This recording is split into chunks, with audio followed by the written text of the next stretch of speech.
Hi everyone, welcome back my channel. ಎಲ್ಲ ಹೇಗಿದ್ದೀರಾ? ನಾನಿವತ್ತು ಕೆ ಎಸ್ ಒ ಯು ಇಂದ ಅಸೈನ್ಮೆಂಟ್ ಕೊಡ್ತಾರಲ್ಲ, ಫ್ರೆಂಡ್ಶೀಟ್ನ ಹೇಗೆ ಡೌನ್ಲೋಡ್ ಮಾಡೋದು K S O U academy ಪ್ಲ್ಯಾಟ್ಫಾರ್ಮಿಂದ ಅಂತ ಈ ವಿಡಿಯೋದಲ್ಲಿ ತಿಳಿಸ್ಕೊಡ್ತೀನಿ. ಅದಕ್ಕಿಂತ ಮುಂಚೆ ಯಾರೆಲ್ಲ ನನ್ನ ವೀಡಿಯೋನ ನೋಡ್ತಾ ಇದ್ದೀರಾ, ಫಸ್ಟ್ ಟೈಮ್ ನೋಡ್ತಾ ಇದ್ದೀರಾ, ಇನ್ನೂ ಸಬ್ಸ್ಕ್ರೈಬ್ ಆಗದೆ ನೋಡ್ತಾ ಇದ್ದೀರಾ, ಪ್ಲೀಸ್ ಸಬ್ಸ್ಕ್ರೈಬ್ ಆಗಿ ಅಂತ ಹೇಳ್ತಾ ಈ ವಿಡಿಯೋನ ಶುರು ಮಾಡೋಣ.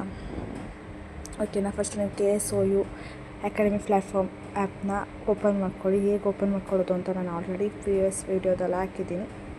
ಓಕೆನಾ? ಇಲ್ಲಿ ನಾನು ಗ್ರೀನ್ ಮಾರ್ಕ್ ತೋರಿಸ್ತಿದ್ನಲ್ಲ, ಅಲ್ಲಿ ಬರುತ್ತೆ. ಇರಿ ಒಂದು ನಿಮಿಷ ತೋರಿಸ್ತೇನೆ. ಸ್ಟೂಡೆಂಟ್ ಅಡ್ಮಿಷನ್ ಜುಲೈ ಆವೃತ್ತಿಯಲ್ಲಿ ಪ್ರವಾಶಾಂತಿ, ಇಲ್ಲಿ ನೋಡಿ ಅಸೈನ್ಮೆಂಟ್ ಫ್ರೆಂಡ್ಶೀಟ್ ಅಂತ ಬರುತ್ತಲ್ಲ, ಅದ್ರ ಮೇಲೆ ಒಂದ್ಸರಿ ಕ್ಲಿಕ್ ಮಾಡಿದಾಗ ಈ ಥರ ಬರುತ್ತೆ PDF ಡೌನ್ಲೋಡ್ ಅಂತ. ಇಲ್ಲಿ ನಿಮಗೆ ಮೇಲ್ಗಡೆ ಕಾಣಿಸ್ತಿದೆಯಲ್ಲ ಆರೋ ಮಾರ್ಕ್ ಕೆಳಗಡೆ, ಅದನ್ನು ಒಂದ್ಸರಿ ಕ್ಲಿಕ್ ಮಾಡ್ಕೊಳ್ಳಿ. ಕ್ಲಿಕ್ ಮಾಡ್ಕೊತಿದ್ದಂಗೆ ಈ ಥರ ಬರುತ್ತೆ.